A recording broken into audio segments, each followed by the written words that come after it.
مختلف قسم کے موسموں میں مختلف قسم کی ایکٹیویٹیز ہوتی ہیں. محرم میں ہمارے ایک نئی قسم کی ایکٹیویٹیز ہوتی ہیں. ربیع الاول میں الگ قسم کے مسلمان بنے ہوتے ہیں ہم لوگ, ٹھیک ہے نا. تو یہ 2 مہینے خاص طور پر ایسے ہیں جس میں یہ 2 مہینے کی جتنی ہماری ایکٹیویٹیز ہیں وہ سب ہم اخپل طریقے سے گزارتے ہیں. جس طرح اللہ اس کے رسول نے بتایا اس طرح سے نہیں گزارتے. اسلام میں کسی کی یوم ولادت یا یوم شہادت یا یوم وفات اس کو کوئی اہمیت نہیں دی گئی ہے. اگر دی گئی ہوتی تو سب سے پہلے محمد صلی اللہ علیہ وسلم کا یوم وفات کا دن ایسا تھا کہ اس پہ ہمیں غم منانے کا حکم دیا جاتا, اور یوم ولادت ایسی تھی جس پہ ہمیں خوشی منانے کا حکم دیا جاتا. کہیں بھی نہیں ملتا ہمیں.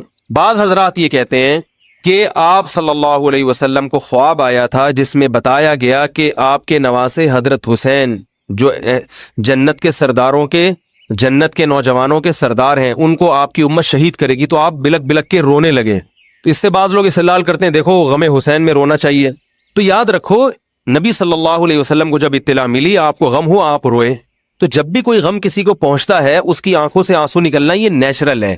تو ایسی خبر کو سن کے آپ کو رونا آ جائے تو یہ سنت ہے, اس میں کوئی حرج نہیں ہے. لیکن کیا ہر سال نبی صلی اللہ علیہ وسلم جس دن یہ خواب آیا تھا تو اگلے سال اسی تاریخ میں دوبارہ روئے, پھر اسی تاریخ میں دوبارہ روئے؟ بھائی جب غم کی خبر ملی تو روئے آپ صلی اللہ علیہ وسلم. حضرت جعفر طیار آپ کے چچا زاد بھائی, ان کی شہادت کی آپ کو اطلاع ملی تو بھی آپ کے آنکھوں سے آنسو جاری ہوئے. تو کیا اب حضرت جعفر کے غم میں رونا بھی سنت ہوگا؟ بولو نا بھائی. اگر آپ صلی اللہ علیہ وسلم حضرت عثمان کے دور میں زندہ ہوتے اور اس طرح بے دردی سے حضرت عثمان کو شہید کیا جاتا تو کیا آپ نہ روتے ہیں بھائی؟ تو پھر حضرت عثمان کی یوم شہادت پہ رونا بھی کیا ہے؟ سنت ہونا چاہیے نا. حضرت عثمان کی شہادت کی نبی کو اطلاع ملی تھی, وہ جھوٹی افواہ تھی. صلح حدیبیہ کے موقع پر آپ صلی اللہ علیہ وسلم نے حضرت عثمان کو قاصد بنا کے بھیجا, اطلاع ملی کہ ان کو شہید کر دیا. آپ ایسا درد اور ایسا غضبناک ہوئے کہ آپ نے 1400 صحابہ سے موت پر بیعت کی. تو جب آپ کو سچی مچی کی اطلاع ملتی کہ واقعی ابھی تو افواہ تھی, یقین نہیں تھا, جب آپ صلی اللہ علیہ وسلم کو حقیقت میں اطلاع ملتی کہ آپ شہید ہو گئے تو کیا آپ نہ روتے؟ آپ صلی اللہ علیہ وسلم کو اپنی نواسی آپ کی گود میں تھی, اس کا انتقال ہوا, آپ کی آنکھوں سے آنسو جاری ہوئے. صحابہ نے کہا یا رسول اللہ آپ تو ہمیں صبر کی تلقین کرتے ہیں, آج آپ رو رہے ہیں. تو فرمائیے اللہ کی رحمت ہے, یہ تو اللہ کی رحمت ہے بھائی, اولاد ہے میری. تو کیا جب حضرت وہ جو آپ صلی اللہ علیہ وسلم کی نواسی کا انتقال کی تاریخ آئے گی تو ہم سب روئیں گے بیٹھ کے؟ بولو نا بھائی. تو کہاں کی کہاں لگا دیتے ہیں. دیکھو ہر بدعت کو جائز کرنے کے لیے نا کچھ دلیل ہر ایک کو مل جاتی ہے. تو میں بار بار کہتا ہوں جو شیعہ حضرات ہیں ان کا مسلک ہے, وہ تو صحابہ کو نہیں مانتے, تو ان کا جو مسلک ہے ان کو کرنے دیں, ان کے کام میں ٹانگ نہ اڑائیں, نہ ان سے بحث کریں, نہ ان کے کام میں ٹانگ اڑائیں. بولے بھائی آپ کا مسلک ہے آپ کریں. میں کہتا ہوں جو سنی لوگ ہیں جن کے اصول ہی الگ ہیں ان سے, وہ یہ سب کیوں کر رہے ہیں بھائی؟ یا تو ادھر ہو جاؤ, شیعہ بن جاؤ. کس نے روکا ہے؟ کوئی گورنمنٹ کی طرف سے پابندی تھوڑی ہے, کوئی پابندی نہیں ہے. آپ شیعہ بن جائے کوئی نہیں روکے گا آپ کو. کوئی شیعہ سنی بننا چاہے اسے کوئی نہیں روکتا, کوئی سنی شیعہ بننا چاہے اسے کوئی نہیں روکتا. لیکن جب آپ سنی ہیں تو پھر آپ کو ان اصولوں پہ چلنا پڑے گا جو اہل سنت والجماعت علماء نے بتائے ہیں. اہل سنت والجماعت کے ہاں رونا عبادت نہیں ہے. ہاں آپ نے کسی دن کربلا کا واقعہ سنا, چاہے محرم میں سنا, ربیع الاول میں سنا, حضرت حسین رضی اللہ تعالی عنہ کی ایک جو دردناک شہادت کا واقعہ آپ نے سنا, آپ کو رونا آ گیا, تو یہ عین ایمان کی علامت. میرے بیان اب ویڈیو ریکارڈ ہوتے ہیں, پہلے ریکارڈ نہیں ہوتے تھے, آڈیو چلتے تھے. تو میں نے 2 دفعہ زندگی میں پہلی دفعہ جب یہ واقعہ بیان سنا, بیان کے دوران میں بھی رو رہا تھا اور سننے والے بھی رو رہے تھے. نیچرلی آ گیا رونا. پھر دوبارہ میں نے یہ واقعہ بیان کیا, مجھے بھی رونا آ گیا اور سننے والوں کو بھی آ گیا. یہ نیچرل جو آ گیا. لیکن اگر میں اس لیے بیٹھوں کہ میں روؤں, آج میں پروگرام ہے باقاعدہ, بولو بھائی, رونے کا, اور آپ کو بھی رلاؤں گا. اور وہ محرم کا واقعہ میں اگر ربیع الاول میں بیان کروں گا تو رونا آ گیا مجھے. تو جو خود سے کسی کا واقعہ سن کے رونا آ جائے اس پہ پابندی نہیں ہے, بلکہ اہل بیت سے محبت کی علامت ہے. لیکن یہ واقعہ جب ہم نے بیان کیا حضرت حسین کا تو مجھے رونا آیا. بالکل اسی طرح رونا جب حضرت عثمان کا واقعہ بیان کیا تو بھی آیا. ظلم تو ان پر بھی ہوا تھا, کوئی کم تھوڑی ہوا تھا. بلکہ مجھے یاد ہے جب میں نے پہلی دفعہ نبی صلی اللہ علیہ وسلم کی سیرت پڑھی, بالکل چھوٹا بچہ تھا میں اس وقت, میری عمر 9 یا 10 سال ہوگی, اور وہ آپ صلی اللہ علیہ وسلم کی وفات کا واقعہ لکھا تھا. تو اتنے بچے میں تو اتنی سمجھ نہیں ہوتی, لیکن جب مجھے یاد ہے میں پڑھ رہا تھا تو مسلسل آنکھوں سے آنسو بہ رہے تھے. ایسا دردناک واقعہ نبی صلی اللہ علیہ وسلم کی وفات کا. تو وہ تو کسی کے بھی وفات کی خبر جب ہم سنتے ہیں تو نیچرلی رونا آتا ہے انسان کو. کبھی وہ انسان کوشش تو برداشت کرنی چاہیے، لیکن اب ہمارے ہاں واقعات سنا کے باقاعدہ رونے کے پروگرام ہوتے ہیں. یہ اسلام کی تعلیمات نہیں ہے، یہ اسلام کی تعلیمات نہیں ہے، کیونکہ اسلام میں صبر کا حکم ہے. جو خود سے رونا آ جائے نا انسان کو تو وہ ایک نیچرلی ہے. اور کربلا کا واقعہ صرف اس نیت سے بیان کرنا کہ تاکہ میں بھی روؤں آپ بھی رو، یہ غلط ہے. یہ اہل سنت والجماعت کے ہاں یہ اسلامی تعلیمات کے منافی ہے. سمجھ میں آ رہی ہے بات کہ نہیں آ رہی؟ اور کسی مخصوص دن کے ساتھ تو ویسے بھی خاص نہیں ہے یہ. اور ویسے بھی شریعت میں صحیح بخاری مسلم کی حدیث ہے، آپ صلی اللہ علیہ وسلم نے نوحہ کرنے والی عورتوں پہ لعنت، نیاحہ کہتے ہیں چیخنا چلانا. آپ کو پتہ ہے زمانے جاہلیت میں جب کسی کی میت ہوتی تھی تو باقاعدہ پیسے دے کے عورتوں کو رلوایا جاتا تھا، پیسے دے کے. آج بھی بہت جگہوں پہ یہ ہو رہا ہے، پیسے دے کے رلوایا جاتا ہے. تو نبی نے تو ان عورتوں پہ لعنت کی ہے جو فری میں روتی ہیں، پیسے دے کے نہیں، جو فری میں میت پہ روتی ہیں. اور چیخ چلا کے رونا تو ویسے ہی حرام ہے اسلام میں. میت پہ جب بھی نبی صلی اللہ علیہ وسلم روئے ہیں آپ کی آنکھوں سے آنسو، بس چیخ چلا کے نہیں روئے ہیں. حضرت جعفر طیار بھی تو اہل بیت میں سے تھے. جب شہید ہوتے ہیں آپ کی 4 جوان بیویاں بیوہ ہوتے ہیں، چھوٹے چھوٹے بچے یتیم ہو جاتے ہیں، تو ان کی بیویاں جب روتی ہیں تو گھر سے باہر آواز آتی ہے. آپ نے پہلی دفعہ سمجھایا جا کے کہ ان سے بولو اپنی آوازوں کو پس کرو. جب دوبارہ تو آپ نے فرمایا منہ پہ خاک پھینک دو جا کے. حالانکہ ان کا جو رشتہ حضرت جعفر طیار سے تھا وہ ہمارا نہیں ہے، ہم تو بہت دور کے ہیں. اہل بیت سے جو جتنا ان کی بیویوں کا رشتہ ہے اتنا تو ہمارا نہیں ہے نا. ان کو چیخ کے رونے کی اجازت نہیں دی. اور آج ہمارے ہاں کیسے ہوتا ہے، ہاں ہو چیخ رہے ہیں، پیٹ رہے ہیں. گریبان چاک کرنا اسلام میں حرام ہے، روتے ہوئے گریبان چاک کرنا، اس پہ لعنت ہے نبی صلی اللہ علیہ وسلم کی. تو آج گریبان بھی چاک ہو رہا ہے، رو بھی رہے ہیں، پیٹ بھی رہے ہیں. تو بھائی وہ شیعہ حضرات کا ایک مسلک ہے، ان کی رائے ہے، ان کو ان کی رائے پہ چلنے دو. آپ جو اہل سنت والجماعت کو فالو کرتے ہو تو یا تو ادھر ہو جاؤ یا ادھر ہو جاؤ، درمیان میلہ لٹکو. درمیانی آدمی کہیں کبھی نہیں ہوتا. درمیان کی جو جنس ہے وہ کہیں کی ہوتی ہے. وہ بیچارہ نہ مرد سے شادی کر سکتا ہے نہ عورت سے. وہ کہتا ہے یا اللہ اگر مجھے آپشن دیتا یا تو ادھر کر دیتا یا. وہ تو ایک اللہ نے آزمائش بنا دی اس کو بیچارے کو، وہ آزمائش ہے، اسی آزمائش پہ اس کو قیامت کے دن اجر ملے گا. لیکن اپنے اختیار سے انسان بیچ کا بننے کی کوشش کرے یہ ٹھیک نہیں ہوتا. اپنے اختیار سے یا تو شیعہ بن جاؤ یا پورے سنی بن جاؤ. تو اہل سنت حدیث کی کتابوں کو فالو کرتے ہیں، اور جو ہماری بخاری مسلم ہے شیعہ حضرات نہیں مانتے ان کتابوں کو، وہ نہیں فالو کرتے ان کو. تو ہم تو ان کو فالو کرتے ہیں. اگر آپ کہتے ہو میں نہیں مانتا ان حدیثوں کو تو پھر بہت ساری چیزیں اور بھی ہیں وہ بھی چھوڑ دو. پھر آپ سمجھ میں آ رہی ہے بات، پھر وہ بھی چھوڑ دو. تو ہم تو ان کتابوں کو فالو کرتے ہیں. ہمارے نبی صلی اللہ علیہ وسلم کے حکام ہے میت پہ رونا پیٹنا منع. جب حضرت حسین رضی اللہ تعالی عنہ کا قتل ہوا ہے کربلا میں، اور یقیناً یہ بہت بڑا بدترین ظلم تھا تاریخ کا، تو حضرت جو آپ کے اہل بیت جو باقی بچ گئے تھے ان کا کیا ری ایکشن تھا، جو صحیح اسناد سے جو چیزیں ثابت ہیں ان کا کیا ری ایکٹ تھا. کیا امام زین العابدین نے اس طرح سے نوحے کیے تھے کہ آپ نے سینوں کو پیٹا تھا؟ انہوں نے صبر کیا تھا انہوں نے. اور یہی اہل بیت کی شان تھی. تبھی تو قرآن کے الفاظ کیا ہیں کہ نیکی صرف یہ نہیں ادھر ادھر منہ کر کے نمازیں پڑھ لو، بلکہ والصابرین فی البأساء، جو پریشانیوں کے وقت کیا کرتے ہیں، صبر. تو ہماری نظر میں حضرت حسین کا قتل بھی ایک بہت بڑی ٹینشن، بہت بڑی پریشانی، مگر اس پر ہمیں صبر کا حکم ہے. اگر ہمارے اندر انتقام کی طاقت ہوتی تو انتقام لے لیتے. ہم جو بھی قاتلان حسین تھے ہمیں پتہ چلتا کہ یہ ہے، ہم انتقام لیتے ان سے. اگر انتقام نہیں لے، وہ تو چلے گئے دنیا سے اپنے ٹھکانوں کو، جو جس نے جہنم رسید ہونا تھا وہ تو جہنم رسید ہو چکا ہے. اور اللہ نے حضرت حسین رضی اللہ تعالی عنہ کو شہادت کی برکت سے جنت کے جوانوں کا سردار بنا دیا ہے. تو جس کا جو ٹھکانہ تھا، جس ملعون نے جہاں جانا تھا وہ چلا گیا. اب قرآن کیا کہہ رہا ہے، دل کا امت قد خلت. جہاں بھی قرآن ایسے واقعات بیان کرتے یہ قوم تھی جو گزر گئی. لہا ما کسبت، جس نے جو کیا اس کا بدلہ ملے گا. ولکم ما کسبتم، تم اب تمہارے اعمال اللہ دیکھے گا. اعمال کا مطلب دیکھے گا جن چیزوں کو اللہ نے حلال کیا تم اس پر عمل کرتے ہو، جن چیزوں کو حرام قرار دیا اس سے بچتے ہو کہ نہیں بچتے، یہ چیزیں دیکھی جائیں گی. تو محرم کے ایک الگ، ہمیں محرم نبی صلی اللہ علیہ وسلم کی زندگی میں ہمیشہ آیا ہے، اس میں کیا حکام ہے. محرم میں آپ نے نکاح بھی کیا ہے، محرم منحوس نہیں ہے. محرم تو اشہر حرم میں سے ہے، برکت والا مہینہ ہے. اس میں جو کام کیا جائے گا اس میں برکت ہوگی. اس میں شادی بیاہ کریں گے اس میں انشاءاللہ برکت ہوگی.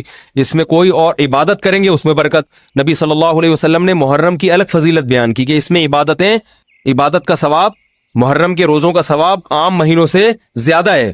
تو یہ سب ہماری شریعت کی تعلیمات ہیں. تو ہمیں ایک طرف ہو جانا چاہیے, ہمیں اسی کو فالو کرنا چاہیے. ہاں یہ وہ دور نہیں ہے کہ آپ دوسروں پہ جا کے انگلیاں اٹھائیں, تم یہ کیوں کر رہے ہو, یہ کیوں, بس چھوڑ دو اس کو, جو جب اس کو سمجھ میں آئے گی تو آ جائے گا, نہیں آئے گی تو 73 فرقے ہیں نا, تو یہ آپ تھوڑی ختم کرو گے, یہ حضرت عیسیٰ علیہ السلام آ کے ختم کریں گے. تو جو کام عیسیٰ علیہ السلام کا ہے وہ خود کرنے کی کوشش بولو بھائی مت کرو. آپ دیکھو کہ ان میں جو صحیح ہے اس کو فالو کرو, باقی بھائی جیسا کر رہے ہو. ہمارے پاس نہ کوئی پولیس ہے نہ کوئی پاور ہے, پولیس بھی ہوتی تو بھی کچھ نہیں کرتی. ہم اگر پولیس میں ہوتے تو کیا کر لیتے. فساد ہوتا ہے ان چیزوں سے.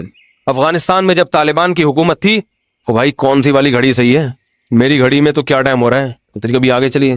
اچھا پھر ابھی بس اذان ہونے والی ہے, ٹھیک ہے بتا. تو کیا کہہ رہا تھا یار میں, وہاں افغان طالبان کی جب حکومت تھی 5 سال, تو انہوں نے بھی شیعہ کے امام بارگاہ کو ختم نہیں کیا تھا. سمجھ رہے بات کو, ایک حد بندی کر دی تھی, ختم نہیں کیا انہوں نے بھی شیعوں سے سلو کی تھی, مذاکرات کیے تھے. بھائی ٹھیک ہے آپ اپنی امام بارگاہ کے اندر جو آپ کی ایکٹیویٹیز ہیں آپ وہ کرو. حالانکہ کتنی پاورفل حکومت تھی, اس لیے کہ اتنی بڑی تعداد میں انہوں نے کہا بھائی ہم کیسے پابندی لگائیں, ایک پورا ایسے ممکن نہیں ہے ہمارے لیے. تو گورنمنٹ کے لیے بہت سی چیزیں ممکن نہیں ہوتی, پابندیاں نہیں لگا سکتی گورنمنٹ.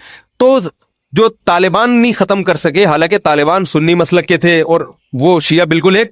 میں نے وہاں امام بارگاہ میں اذانیں بھی سنی ہیں, ریڈیو پہ اذان آتی تھی امام بارگاہ سے, میں نے خود سنی ہے کہ بھائی میں نے یہ کہاں سے آ رہی ہوں, افغانستان سے میں اس وقت اذان ہوں. افغانستان کا چینل اس وقت آتا تھا طالبان کا اردو میں چینل, تو اس میں اذان آ رہی ہوتی تھی شیعہ حضرات کی. تو فرقواریت کا یہ طریقہ ختم کرنے کا نہیں ہے کہ آپ جا کے ان کو چھیڑیں تنگ کریں. بھائی یہ بہت عرصے سے چلے آ رہے ہیں, چلتے رہیں گے. جو صحیح ہوگا اس کو حضرت عیسیٰ علیہ السلام نافذ کر دیں گے, جو غلط کو ڈیلیٹ کر دیں گے خود ہی. اگر ہم غلط ہوئے تو حضرت عیسیٰ علیہ السلام سب سے پہلے ہماری گردنیں اڑا کے ہمیں ڈیلیٹ کر دیں گے, ٹھیک ہے نا. اگر وہ غلط ہوئے تو ان کو ختم کر دیں گے. تو یہ ان کا کام ہے, آج کسی کے بس میں یہ نہیں ہے. تو میں یہ اس لیے کہہ رہا ہوں کہ لڑو مت, گالی گلوچ مت کرو, فیس بک پہ ایک دوسرے کے خلاف نیگیٹو کمنٹس مت کرو, کیونکہ ہم اختلافات کے متحمل نہیں ہیں. ہمیں بہرحال قومی سطح پہ ایک ہی بن کے رہنا ہے. پاکستان کے مقابلے میں جو ہمارے دشمن ہیں ان کے مقابلے میں ہمیں ایک بن کے رہنا. جہاں تک مذہب کا تعلق ہے, بھائی آپ کا مسلک اجازت دیتا ہے آپ کریں, ہمارا مسلک ہمیں اس کی اجازت, ہمارا مسلک ہمیں ماتم دیکھنے کی بھی اجازت نہیں دیتا. سمجھ میں آ رہی ہے بات, ہمیں دیکھنے کی بھی اجازت نہیں, ہم دیکھیں گے بھی نہیں. آپ کا مسلک ہے آپ کریں. تو لڑنا بھڑنا نہیں ہے, میں صرف یہ کہہ رہا ہوں کہ ایک طرف ہو جاؤ, یا ادھر یا بولو بھائی ادھر ہو جاؤ. تو ہم یہ چیزوں کو غلط سمجھتے ہیں, نہ ماتم کو جائز سمجھتے ہیں, نہ رونے پیٹنے کو جائز سمجھتے ہیں. جس طرح سے رویا جا رہا ہے, کسی کو واقعہ کربلا سن کے رونا آ جائے, یہ ایمان کی علامت ہے اہل بیت. لیکن یہ کوئی سنت عمل نہیں ہے کہ باقاعدہ اس کو رلانے کے لیے آرڈر پہ بٹھایا جائے کہ چلو کربلا کا واقعہ سن کے رونا سنت ہے تو آپ بیٹھو تو رو. لفظوں میں اسلام کو ڈیفائن کیا ہے کہ کلو من الطیبات, پاکیزہ کھاؤ اور عمل بھی پاکیزہ کرو. تو جو اصل بات میں یہ محرم ہی کے حوالے سے یہ آیت کا میں نے انتخاب کیا تھا کہ جب آپ پاکیزہ کام کریں گے اور پاکیزہ کھائیں گے تو اس سے آپ لوگوں کو اچھے لگیں گے اور لوگوں کا دل چاہے گا کہ آپ جیسے بن جائیں. سمجھ میں آ رہی بات؟ ایک مثال دیتا ہوں. دیکھو کوئی بھنگی ہو جو بیچارہ ہر وقت گندگی میں رہتا ہو, اسے آپ سمجھائیں کہ یار اچھی زندگی گزارو, صاف ستھرے ہو جاؤ. آپ نے کسی دن اس کو نہلا دیا, وہ بہترین کپڑے ڈیٹول سے نہلایا, سروس کروائی, کیونکہ ظاہر ہے وہ اتنے دنوں سے ایک کام کر رہا ہے تو وہ سروس کے بغیر دھلے گا نہیں. سروس کروائی آپ نے اس کی, خوب نہلا دھلا کے اس پہ اسپرے چھڑک دیا آپ نے, اور 3 دن تک کنٹینیو یہی کام کیا, تو آپ مجھے بتاؤ اس کو برا فیل ہوگا یا اچھا فیل ہوگا؟ کہے گا یار بڑا مزہ آیا. اس کے دل میں اپنے کام سے نفرت پیدا ہونا شروع ہو جائے گی. تو اچھی چیز میں, اچھی طہارت میں, پاکی میں اللہ نے اٹریکشن رکھی ہے. جیسے صاف ستھرا آدمی اچھا لگتا ہے, گندا اچھا لگتا ہے؟ صاف ستھرا اچھا لگتا ہے. تو صاف ستھرے اعمال والا بھی انسان کو اچھا لگتا ہے. تو اللہ تعالیٰ نے اسلام کو جو ڈیفائن کیا 2 لفظوں میں, اچھا کھاؤ اور عمل اچھا کرو. کیا مطلب؟ ایسا کام کرو کہ غیر مسلم تمہاری طرف مائل ہوں کہ یار یہ بڑے اچھے ہیں. تو کوئی ایسی رسم اسلام میں جس کو دیکھ کر وحشت ہوتی ہو, اس کا مطلب ہے وہ اسلام بولو بھائی نہیں ہے.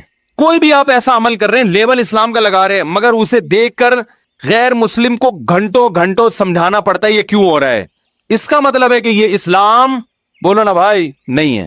تو آپ مجھے بتاؤ محرم میں جو کچھ ہو رہا ہے, کیا یہ غیر مسلم کو اسلام کی طرف مائل کرے گا؟ یہ عمل ہے بھائی.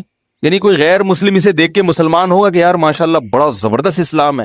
افسوس ہمیں اس پر ہے کہ دیکھو جن کا مسلک ہے, جن کا فقہ ہے, وہ جو کچھ کر رہے ہیں انہیں کرنے دو. اپنے بارے میں یہ فیصلہ کرو کہ ہم سنی ہیں یا شیعہ ہیں. فرقے شروع سے چلے آ رہے ہیں نا, شیعہ اور سنی, ختم کرنا تو ممکن نہیں ہے. تو حضرت عیسیٰ علیہ السلام جب نازل ہوں گے تو تلوار کی زور سے تمام فرقوں کو ختم کر دیں گے. تو جو کام عیسیٰ علیہ السلام کا ہے وہ خود کرنے کی کوشش نہ کرو, جو حضرت مہدی کا کام ہے وہ خود کرنے کی کوشش نہ کرو. ہم کسی فرقے کو ختم نہیں کر سکتے, لیکن ہم اپنے آپ کو ڈیفائن کر سکتے ہیں. ہم یہ بتا سکتے ہیں کہ ہماری رائے میں صحیح کیا ہے. تو میرے بھائی, نبی صلی اللہ علیہ وسلم نے فرمایا 73 فرقوں میں سے ایک جنتی ہے. تو یا تو ادھر چلے جاؤ, یا بولتے کیوں نہیں, ابھی نہیں بول رہے تو پھر عمل کیسے کرو گے, یا تو پورے ادھر چلے جاؤ یا پورے ادھر آ جاؤ. مجھے خدا کی قسم اس پر کوئی اشکال نہیں ہوتا کہ شیعہ لوگ ماتم کیوں کر رہے ہیں, شیعہ لوگ یہ سب کچھ کیوں کر رہے ہیں, وہ جو ہے وہ مرثیے کیوں پڑھ رہے ہیں. مجھے اس پر اشکال نہیں ہوتا. ان کے دلائل ہوں گے ان کے پاس, ان کے علماء ان کو بتاتے ہیں. وہ کب کہتے ہیں کہ ہم سنی ہیں, وہ کب کہتے ہیں کہ ہم صحابہ کو حجت سمجھتے ہیں. ایک چیز کا انہوں نے دعویٰ ہی نہیں کیا تو ہم ان پر وہ کیوں تھوپے ان کے سر پہ. لیکن میں آپ کی بات کر رہا ہوں, میں ان لوگوں کی بات کر رہا ہوں جو اپنے آپ کو سنی کہتے ہیں. تو بھائی پھر سنی ہو تو جو اہل سنت والجماعت کے جو چاروں مکاتب فکر ہیں, حنفی, مالکی, شافعی, حنبلی, اہل سنت کے ہے نا, ان کی کتابوں میں کہیں بھی اس طرح کی کوئی چیز بولو بھائی نہیں ہے. ماتم کرنا اہل سنت کے ہاں جائز نہیں ہے. نبی صلی اللہ علیہ وسلم نے میت پر چیخو پکار کرنے کو حرام قرار دیا ہے. نوحہ کو جو میت پہ رونا پیٹنا ہوتا ہے, گریبان چاک کرنا, اس عمل پر آپ صلی اللہ علیہ وسلم نے لعنت فرمائی ہے. صحیح بخاری صحیح مسلم کی حدیثیں ہیں. حضرت جعفر طیار رضی اللہ تعالی عنہ نبی کے سگے چچا زاد بھائی میدان جنگ میں شہید ہوئے. 4 بیویاں بیوہ ہوئی ہیں, چھوٹے چھوٹے بچے یتیم ہو گئے. آپ نے ان کی بیویوں کو زور سے رونے کی اجازت نہیں دی.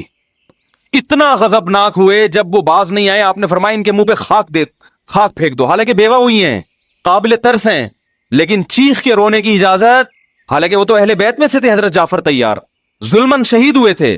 ہماری نظر میں حضرت حسین رضی اللہ تعالی عنہ کا قتل کربلا میں یہ تاریخ کا بدترین ظلم, اس لیے بدترین ظلم کہ آپ غیر مسلموں کے ہاتھوں شہید نہیں ہوئے, بلکہ ان لوگوں کے ہاتھوں شہید ہوئے جو اپنے آپ کو مسلمان کہتے تھے, اور مسلمانوں کی قیادت اس وقت ان کے ہاتھ میں تھی, حکومت ان کے ہاتھ میں تھی.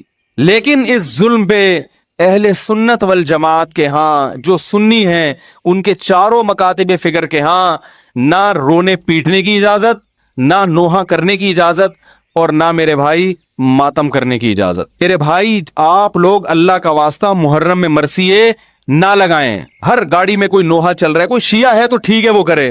سنیوں پہ یہ کام زیب نہیں دیتا, کیونکہ یہ منافقت ہے. پتہ ہی نہیں چل رہا آپ ادھر ہو یا آپ ادھر ہو, آپ کا مسلک کہیں نہیں پتا چل رہا. ہمیں ایک مسلک کو فالو کرو.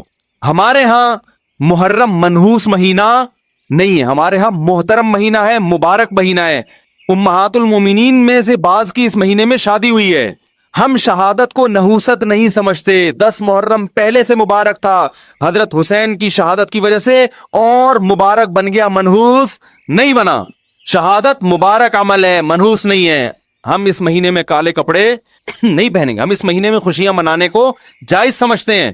لوگ کہتے ہیں ان کو حسین سے محبت نہیں ہے. محبت کا جو طریقہ حسین نے بتایا اس طریقے پہ عمل کرنا حسین سے محبت ہے. جو طریقہ حسین سے ثابت نہیں ہے اس طریقے پہ محرم کو منانا یہ محبت کا طریقہ ہماری رائے میں نہیں ہے.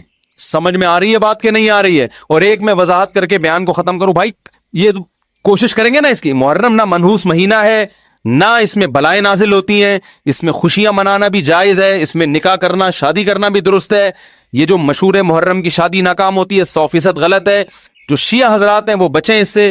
ہمارے ہاں یہ بالکل اس کی اجازت ہے. آپ محرم میں نکاح بھی کریں, محرم میں آپ اپنے بچوں کا عقیقہ بھی کریں, آپ اس جو ہے جو بھی خوشیاں ہیں آپ اس کی کریں, تاکہ اسلام کا جو رخ ہے نا, اسلام میں کوئی مہینہ منحوس نہیں ہے, تاکہ غیر مسلموں کے سامنے کم از کم ہماری طرف سے جو اسلام پیش ہو وہ یہ والا ہو, ان کی طرف سے وہ والا ہو. غیر مسلم کے پاس آپشن ہو کہ بھائی دیکھ لو ان میں جو اچھا لگتا ہے وہ والا اسلام آپ فالو کر لو, لیکن آپ بھی ویسے ہی بن گئے تو پھر اسلام کا ایک رخ جائے گا ان کے سامنے. سمجھ رہے کہ نہیں سمجھ رہے؟ تو اس لیے یہ گھروں میں مرثیے نہ لگایا کریں.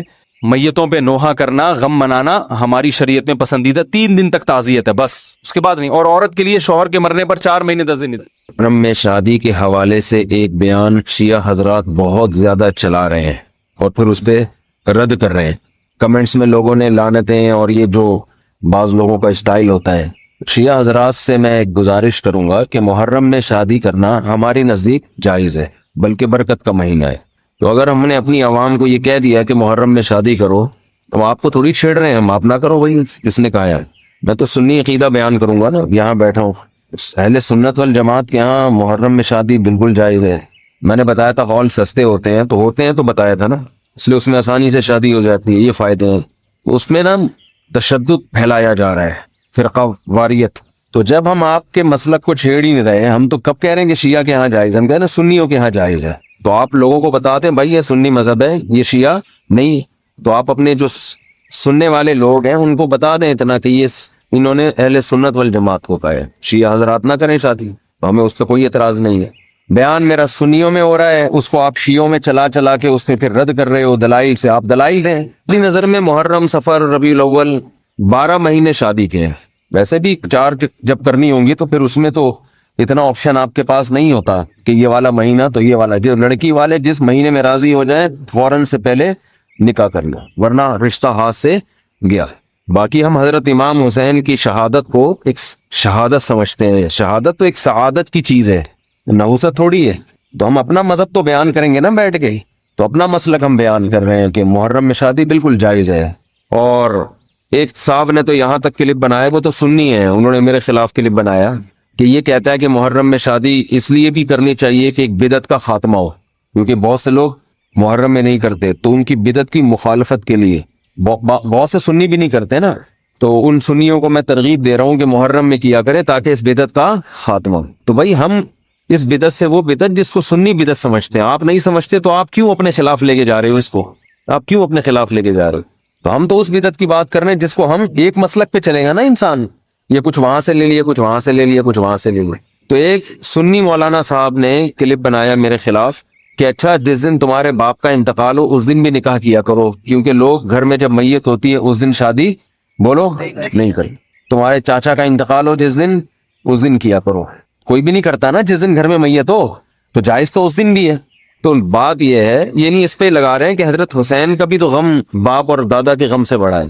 جس دن حضرت حسین کی شہادت ہوئی تھی، جب ہوئی تھی جس ٹائم پہ، اس دن کوئی غم میں نہ کرتا تو ہمیں کوئی اعتراض نہیں ہے. جس دن آپ کے ابا کا انتقال ہوا اس دن انسان غمزدہ ہوتا ہے، کھایا نہیں جاتا، شادی کیا کرے گا وہ؟ تبھی تو حدیث میں حکم ہے کہ جس کے ہاں میت ہو جائے 3 دن اس کے گھر کھانا پہنچاؤ. وجہ اس کی یہ کہ غم کی وجہ سے وہ کھانا نہیں پکاتا، اس کو توجہ نہیں ہوتی ان چیزوں کی، بھوکا رہے گا بیچارہ. تو جس دن ابا کا انتقال ہو اس دن نہیں کرنی چاہیے، کسی کا بھی ہو، غم کا دن ہے. لیکن اگلے سال اسی تاریخ کو پھر بھی نہ کرو، ایسا نہیں ہوتا بھائی. ابا کی جس دن برسی ہوگی تو ہم تو برسیوں کو مانتے ہی نہیں ہیں، ہماری نظر میں برسیاں نہیں ہوتی. ہم اپنا مسلک بیان کریں گے نا، ہم نہیں مانتے برسیوں کو. بھئی برسی کیا ہوتی؟ تو ہمارے والد صاحب کا انتقال ہوا، اللہ تعالیٰ ان کی مغفرت فرمائے. اس کے بعد ہر سال وہ تاریخ آتی ہے نا، ہمیں پتہ چلتا ہے کہ کب آئی اور کب گئی. بلکہ مجھے تو اسپیسیفک وہ ڈیٹ بھی یاد نہیں ہے کہ والد صاحب کا کس دن انتقال ہوا تھا. اس لیے کہ جس دن بھی ہوا، وہ اب کرنا کیا ہے؟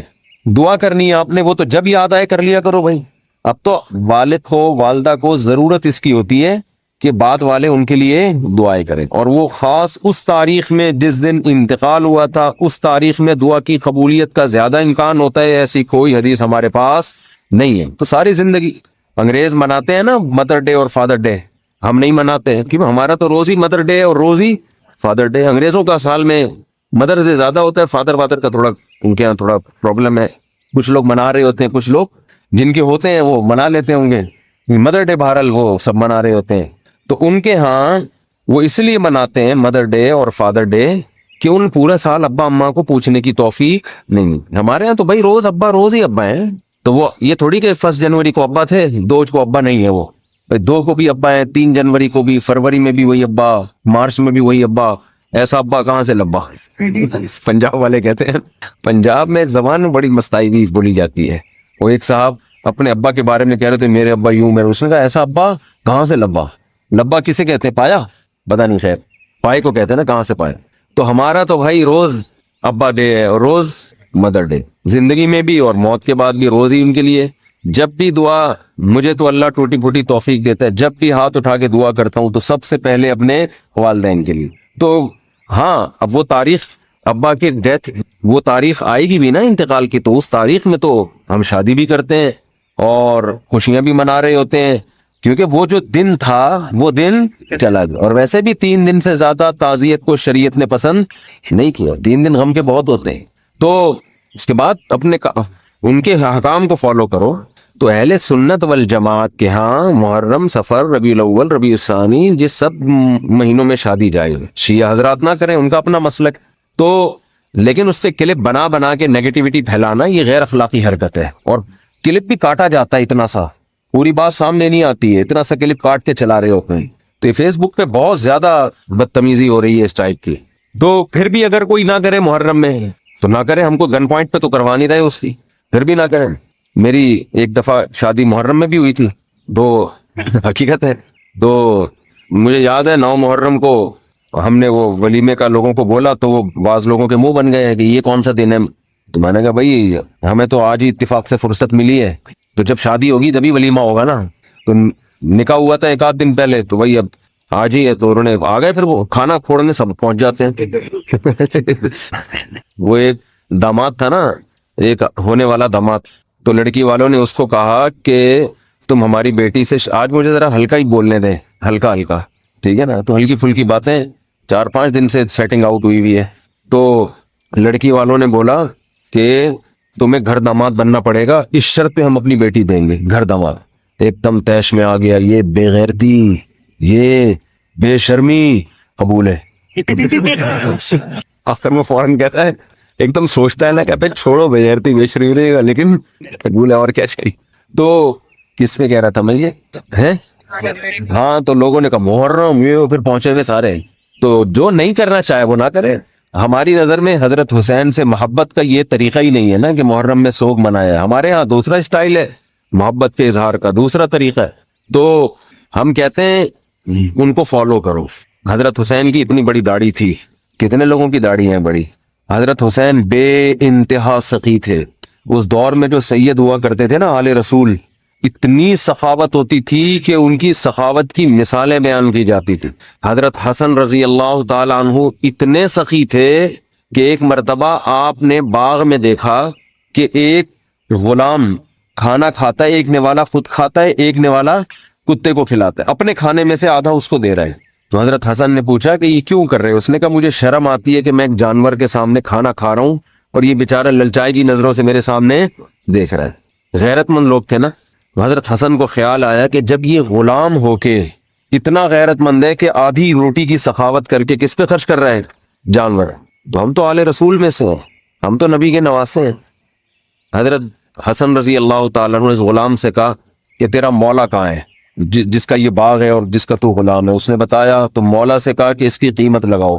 یہ غلام بہت مہنگے ہوا کرتے تھے اور اس کو پتا بھی تھا کہ سامنے خریدار حضرت حسن ہے، ان کو تو جتنے بھی بول لگا دو یہ دے دیں گے پیسے. تو اس نے بتایا اتنی قیمت، فوراً غلام خریدا، آزاد کر دیا اسی وقت. اور پھر کہا یہ باغ کی ویلیو بتا آپ کتنی ہے؟ اس نے بتایا جی اتنی. باغ بھی اسی وقت خریدا اور غلام کو وہ باغ ہبہ کر دیا. پہلے زمانے میں اس قسم کی چیزوں کو کیا کہا جاتا تھا؟ سخاوت. آج جو سخاوت ہے جس سے حاتم طائی کی شرما جائے وہ یہ ہوتا ہے کہ وائپر کسی نے صاف کیا گھنٹہ لگا کے نا آپ کی گاڑی پہ، جب آپ کی گاڑی سگنل پہ رکی تو غریب سا بچہ آیا 1 گھنٹہ لگا کے اس نے سرف ورف لگا کے صاف کیا. آپ نے 5 روپے کا سکہ آج کل چل رہا ہے 10 روپے کا چل رہا ہے نا، 5 کا بھی ہے، تو وہ تلاش کیا، وہ لگا کے اس کو دیا اور حاتم طائی کی برزخ میں نیندیں اڑا دی. اور یہ بھی اس لیے کیا کہ کسی پیر صاحب نے، بزرگ نے کہا ہوا تھا کہ صدقے سے بلائیں ٹلتی ہیں. تو 5 روپے میں کیا بلائیں ٹلیں گی بھائی؟ 5 روپے میں ٹھیک ہے، صدقہ نہ کرنے سے یہ بھی بہتر ہے. تو پہلے جو سخاوت ہوا کرتی تھی وہ بہت زیادہ ہوتی تھی. آج کل وہ سخاوتیں نہیں ہیں. پہلے تو پورے باغ گفٹ کر دیا کا. وہ ہے نا حضرت ابو طلحہ انصاری رضی اللہ تعالیٰ عنہ، قرآن کی آیتیں نازل ہوئی، لن تنالوا البر حتى تنفقوا مما تحبون. تم نیکی کی حقیقت کو اس وقت تک نہیں پہنچ سکتے جب تک محبوب چیز صدقہ نہ کرو. محبوب چیز اسلام میں نیکی جو ہے نا صدقہ ہے. تو صحابی آ گئے، یا رسول اللہ نے کہا ہے کہ سب سے محبوب چیز صدقہ کرو، تو میرا باغ ہے، باغ پراپرٹی کو کہتے ہیں، زمین، تو یا رسول اللہ وہ میں صدقہ کرنا چاہتا ہوں۔ آپ نے فرمایا بخن بخن ذاک مال رابح، واہ واہ یہ تو بڑا قیمتی مال لے آئے تم بھائی۔ تو آپ نے ان کو مشورہ دیا اپنے چچا کے بیٹوں کو دے دو۔ کس کو دے دو؟ جو لوگ بھی کوئی ٹرسٹ ہے ان کا، یا لوگ ان کے ساتھ تعاون کرتے ہیں غریبوں کو دینے کے لیے، اگر کوئی ان کے پاس رقم لے کر آئے نا کہ یہ زکوٰۃ کی رقم کہاں دوں، فوراً کہے گا بھائی مجھے دو، میں صحیح جگہ پہنچا دوں گا۔ ہوتا ہے نا، ہر آدمی چاہتا ہے بھائی کہاں ہے میرے پاس۔ میں نے تو دیکھا ہے بہت سے ٹرسٹ وہ یہی کہہ رہے ہوتے ہمیں ہی دو، لیکن آپ صلی اللہ علیہ وسلم خود لے بھی سکتے تھے، ان سے لے کے مسلمانوں پہ خرچ کر دیتے ہے بھائی، آپ لے کے بیت المال میں جمع کرا دیتے، چلو بھی کسی کے کام آئے گا۔ آپ نے فوراً فرمایا اپنے چچا کے بیٹوں کو جا کے دے دو، گفٹ دے دو۔ اس سے پتہ چلتا ہے دیکھو ہمارے نبی کیسے، اللہ نے آپ کے دل سے مال کی کوئی لالچ نہیں، یہ بھی نہیں کہ میری جیب سے لوگوں میں جائے، کچھ بھی نہیں، اتنا قیمتی مال کیا فرما رہے ہیں اپنے چچا کے بیٹوں کو۔ کہتے ہیں لیڈر جو ہے نا، لیڈر کامیاب لیڈر وہی ہوتا ہے جس میں قربانی کا جذبہ ماتحتوں سے زیادہ ہو، اپنی ذات کو بالکل بھلا دے۔ حالانکہ نبی اگر لیتے تو اپنے لیے تھوڑی لے رہے تھے، وہ بھی دوسروں کے لیے لیتے نا، اسلام فرمائے ڈائریکٹ جا کے چچا کے بیٹوں۔ آج عام طور پر یہ جذبہ نظر نہیں آتا۔ اگر کوئی آپ سے آ کے مشورہ لینا میرے پاس 1 کروڑ روپے میں ہدیہ یا صدقہ دینا چاہتا ہوں، بتاؤ کون؟ وہ کہے گا میں ہوں۔ سب سے پہلے تو اپنا ذکر کرے گا، اور اگر اپنا نہیں تو کہے پھر میرے ذریعے سے دو، تاکہ دھونس کون جمائے بعد میں وہ اس کا نام تھوڑی آئے گا جس نے دیا ہے، نام آئے گا ہمارا بھائی۔ تو یہ لوگوں میں ہوتا ہے، تو اس میں کچھ مخلص بھی ہوتے ہیں لیکن اصل اخلاص یہ ہے، کوئی صدقے کی رقم لے کر آئے، آپ بولو بھائی اپنے رشتہ داروں کو۔ نبی نے کیوں فرمایا؟ اس لیے کہ اسلام کا ایک بہت اہم حکم ہے رشتہ داری جوڑنا۔ کیا حکم ہے؟ تو آپ نے عمل کر کے دکھایا بھائی، اپنے چچا کے بیٹوں کو دو گے، جب وہ باغ دیں گے اپنے چچا کے بیٹوں کو، تو چچا کے بیٹوں میں کبھی بغض، غیبت، بہتان ہوگا؟